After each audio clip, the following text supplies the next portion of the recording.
Hi everyone, delonewolf here. Welcome back for some more EVE Online, and in today's video we are of course going to try the Edencom production facility, the high-sec site that is launched for the anniversary event. The ship I'm using is the Drake Navy issue. It's actually my Triglavian patrol hunter that has a mobile tractor unit, because there is a decent amount of wrecks here, and so you can also do a little bit of salvaging. And for some reason I can't target them. That is because they were 300 kilometers off. So these guys do zoom around a little bit, but it's not too hard a sight. I would say the biggest thing is it takes a while to get through everything. So let's get started here. At the moment, the way I like to go is smallest to larger targets. My tank is more than enough, and getting rid of some of the more annoying smaller targets quickly does help, in my opinion. I orbit my mobile track unit at 5,000 meters, gets me to like the 220 speed without using my Afterburner. I think that's reasonable, and the ones that I definitely want to try to get rid of is the starving stuff. Because of course, if you do run out of cap, then my resistance booster that has been nerfed but still works, of course, might go offline, might mean taking more damage, although even then I'm not too worried. So I'm actually going to go after the starving Yarognik next. So let's go. Combination of weapons, I think this is the right damage type, right? We've got the Nova Javelins that do, if I'm not mistaken, explosive. Yeah, there it is, explosive damage. That's normally, I actually don't know, can I press a show info on this one? Yep, and on its armor you can see it's at 42%, a slight explosive hole on the armor, which is of course also the tank of these Triglavian ships. So explosive and Valkyrie IIs for more explosive damage. I think that will work, and it's another passive tank ship with, as you can clearly tell, my favorite combination, missiles and drones. It works pretty well. You can see how much one of these cruisers can actually do damage to your cap, already down to 30%. Luckily we're not that low, so my recovery speed should be decent. And we can go after blinding and anchoring. Definitely something to keep in mind for newer players. If you're not sure if that you can handle the site, be careful. These anchoring guys will actually scram you as well, so you can't always warp out, although it still feels like it's decently limited in how many of them there are. From time to time you get a little bit of downtime as well, where a new pack is going to warp in on you. You can see that here, tangling, ghosting, tangling shouldn't be a problem. Definitely call your drones back from time to time, because you know, especially here with a couple of tanglings, that does mean that they will web your drones potentially as well. Might mean that you lose some. In my very first sight I lost a drone because I was basically too lazy to call them back. I was like, fine, I'll just leave it here. It looks to me like they're always prioritizing me. I was wrong. Couple of webbers there as well, and I lost the drone pretty quickly. So next up here, we'll take care of that ghosting. He'll be doing a little bit of damage to my DPS basically, and then the anchoring one, still not scramming. Normally they do that more quickly, but all right, that's fine by me. We'll take care of him next. And I think you can tell that my tank is doing really well. Now the cruiser damage does go up. And once you get two cruisers attacking you, you know, it is a decent amount of DPS, but that doesn't happen very often. So for now, we're still at the 86% shield, and you can also see that my recovery rate is decently good. So looking like we're gonna take care of that tangling one, I think just about as we run out of these missiles. And honestly, this is why I built this this Drake Navy issue, basically to do some of the easier Triglavian content. Any of the other conduits within actual invasion systems are really hard, but stuff like the small patrols and here stuff like these Edencom sites are really perfect for it. It's also a battlecruiser site, so as a result I do love this ship for the content so far. Liminal, Yarognik, Kikimora. Let's start firing at that one. Let's see if my 4 missiles or missile volleys that are left in the tubes are enough to take care of him. Fire one more, should get into structure, and there we go. We have to return these guys to drone bay, and there's 2 cruisers on the field now, 2 anchoring Vidmax. Okay, let's start targeting them. Luckily, these are regular missile launchers, or well, heavy assault missile launchers, so pretty fast when it comes to the reload. And what I really don't want to have happen is that this tangling one causes a problem for one of my drones, so we'll prioritize him. It's not that difficult to hit him, but keep an eye here now on my drone hits. It's not that great. You can see, although here I'm pretty lucky, 4 out of 5 hits. It's just something to remember here as well. If you are forced to basically go without missiles for a little bit, then I would say try to put your drones on something like a destroyer. Those are basically the perfect targets that will still go down from just your drones. These cruisers actually have a decent amount of tank, and you know, we don't really have lots of buffs for these Valkyries, so that won't be enough. And then on the really small targets, we'll actually take they'll dodge the attacks too often, so that's just something to keep in mind. Here now we see these anchoring guys do scram us, and we're going down to 82%, so we're slowly starting to lose out on the tank because of its 2 Vidmax that of course are also increasing their damage output as time goes by. So I'm gonna take care of that one first, but then I am going to take care of the starving, because I don't want them to test my cap too much, and we've got plenty of missiles, so taking care of these 2 small Triglavian Damaviks should not be a big deal. The orbit is okay, and the mobile tractor unit of course grabs all of the loot. So starving, good missile hits, and the drones managed to do that. I'll take care of the liminal next. Not even sure what that one does actually. Looks like I'm not seeing any E-war coming from that one. Might just be extra damage. Does it have a different damage profile or something? No, that's still thermal and explosive, which is typical of course for these Triglavians. And then we've got the anchoring one left, fires the missiles. Take a quick look at the fitting here just to see, yeah, just decently, but yeah, thermal 69, explosive 68, and a 62 for kinetic. So we should be just fine with tanking this damage as well. And I've got another starving coming on the field. Well, look at that, even this cruiser that's got plenty of time now to get to its max DPS. We're at 77% shields. We are doing fine up to this point at least. Starving one, that does go down decently quickly, so I want to take care of that as soon as possible. Come on, anchoring Vidmac, be gone. He is gone. You are next. And do you see any numbers on that? No. Although still at 1900, so we're actually okay with just 1 destroyer that's destroying our capacitor, or neutralizing our capacitor. It's the cruisers that are really the problem, and the final wave actually is not easy. They have a different name as well. So next up here, a couple of small guys, all of them liminals. Is that the special name? Not sure, I don't think so, but it could be. So we will get started on the small stuff. That's basically my tactic here, because they go down decently quickly. And you can see we don't have that many missiles left, so I'm actually gonna hope that we can take care of these 2 Damaviks, and then there's even more of them coming in. So it's definitely not the final wave yet with these missiles. Maybe go after these 2 as well, if I still have enough. So we started off at 10. I think 1 more will be able to do that. No capacitor being lost, so that's okay. Gonna take care of the tangling one. Should still be able to get that one down. But then on the reload, I basically want to be hitting that Kikimora. So off we go.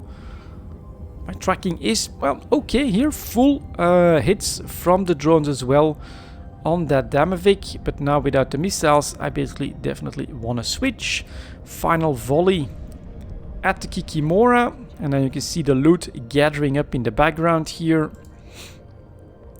And the reload, it is decently quick, but we should see like a decent return from the drones just hitting that Kikimora. I think always a slightly better return than on the Damavix, although here not really sure if that was very convincing. On the other hand, this is also a Drake, so it's a missile ship, and that is where, as you can tell, most of the damage is coming from. Obviously those missiles volleying for like 500 damage on this Damavik, and then if the drones get a full volley off as well, it goes pretty damn quickly. Oh, we get 2 more of them. All right.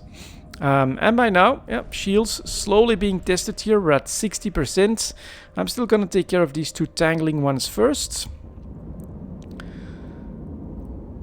since they should go down decently quickly. And my tank, I mean, as long as we're not below the 50%, I think that it's actually okay. You are next. Let's go. Try to take care of that tangling. Normally 4 to 5 missile volleys. First one, shields gone. And now you can see here 4 misses. That is what I don't want, right? To feel like there's no progress while I'm doing the reload. And here that's a lot better. He's down. Let's take care of that Vidmac. Press F. Something else that I noticed, I'm not really sure why this happens, but from time to time in events, your drones do decide to basically go their own way from time to time. So I was noticing that when I was not paying attention, despite the fact that I gave a very clear attack order on a single target, they would actually wander off and start attacking a different target on their own. So keep in mind, if that happens, just repress F on the target that you want prioritized. Normally it doesn't happen in PvE, but here I have seen it happen several times already. So keep an extra eye on the drones. Make sure that they're not a couple of them are spreading their DPS out. That's just going to slow things down, especially when they have remote reps on the field. That can really be a pain in the butt if you then have your damage split. And here now, yeah, we're doing just fine. We are at pretty much full capacitor, still at 62%, and the shields are going back up. Nothing on the field, then we want to switch out, and we get 2 more cruisers that are going to start out at the 60% range. So this will test my tank a little bit. Let's go. Missiles. He's gonna get a couple of volleys out, and then the drones. That will take care of that anchoring first. That's actually a web from the tangling. And yeah, these anchorings, not sure why, but they don't always. There it goes. Finally, there's the scram. I guess we can go for the. That's actually a starving. So maybe I should prioritize that, although here you also have to choose, right? We're already back down to 64%. You can see that these 2 Vidmacs will be increasing their DPS the longer this goes. So maybe now taking one of them down first would make sense, since we still have plenty of capacitor. It's a bit of a choice that you have to make depending on what the site throws at you. I'm not sure if it's the exact same thing every single time, but it's definitely a lot of them as well. You can see here we've been going for 14 minutes. The wrecks are starting to pile up, and we still have to get the actual loot ships to show up as well. So let's take care of that Vidmac first. It breaks decently well. Next up, we'll take care of that one. Then maybe, well, the reload is not that long, so I think that we can basically just keep going. That starving is down, and then we get the liminal. Yep, no yep, there it is. There it is, actually. The extra kinetic damage from these liminals.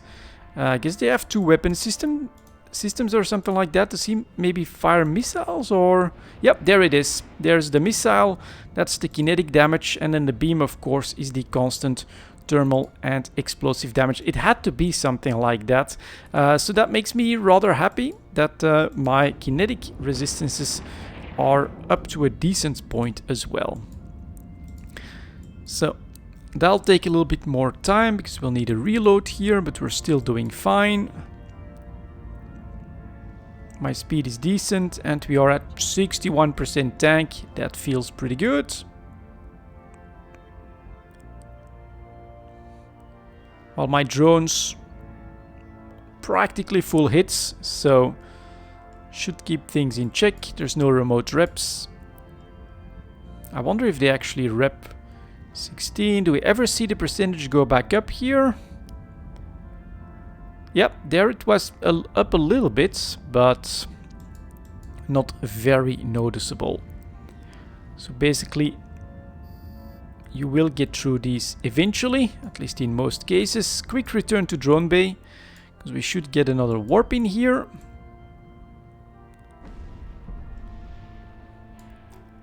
And what's the site about? Looks like it's like some sort of a production facility, so it's not just the and void. That's what we want, I think. So it's not just the players that have been putting structures all over the place. Even Concord and the Empires are joining in on that fun. We'll start with the Damavik, I think. Just it's small, it's a bit of DPS off the field, and these guys are a lot more annoying. You can see that we've got scrams, we've got cap neutralization, and we've got a web as well. So that's quite a little bit of E-War. You do want to be ready for that. We're at 60% shields, so they'll probably test the 50% for us. And if I'm not mistaken, this one has remote reps. So my drones are still fine. I actually kind of want to take that one down first. It does look very good, cool, a Rodiva. And it's taking a beating from my missiles, but look at that, fully engaged. Oh, it actually also just has a weapon system, so it's going to add a little bit of damage, probably less than, yeah, definitely less than this one, but I think he's got remote reps. Right now he's not using it, of course, because I'm only attacking him, but he can basically slow down your progress on other targets. I think it's a good idea to take care of him first, and this basically confirms that, to me, that it's not always the same waves that are pushed in on these sites, because I've seen a site where I had like 3 of these that showed up. But these voids should be the ones with the loot. This one is really trying to do a lot of damage to me. See, sometimes almost looks like it's going through to the armor, but we're holding strong at 49%. And this is the passive shield tank, of course. Up to 33%, that's where we get our best regen, so they really do have to do their best in order to beat this, get through all that HP, and in the meantime, missiles, drones, very, very good damage application. You can also choose the right damage types with this. This is just my favorite way of enjoying some combat PvE. So that's that. Let's approach. Let's get those salvage drones to work as well. And then let's see what we get for loot. In the previous one, I think it was like 14 to 15 million. I also got a skin and a booster, which I just activated here, so you can, you know, get some faster training as well. And then a little bit of salvage. I actually did salvage the entire site. I'm not gonna show that on this one, but let's take a quick look at the loot. 16 million. That feels like a decent payout. I also have a skin, no extra booster on this one, but that definitely feels decently generous, although you can see this as well, almost 20 minutes in order to run the site, and we actually have too much stuff, so we'll need to triage a little bit and then maybe come back, or I can just save the location. Where the hell is it? Save location. Well, I think I'll be back within 2 days, and then I'll pick that up after I drop off the loot. Maybe one slight drawback of running it this way with this Drake Navy issue. Second site, and I'm already full of loot. I can't even take my tractor unit back on this trip. So you do want to keep those sites close to home basically, so that you can regularly unload your loot. But there you go, this is the site for the event, the anniversary event in EVE Online. Pretty cool, pretty rewarding, love the skins, and I actually love these boosters as well. So all of that is very good in my book and in this Drake Navy issue, and I'm sure in quite a few other battle cruisers this is more than doable. Thank you very much for watching, guys, and as always, I'll see you next time.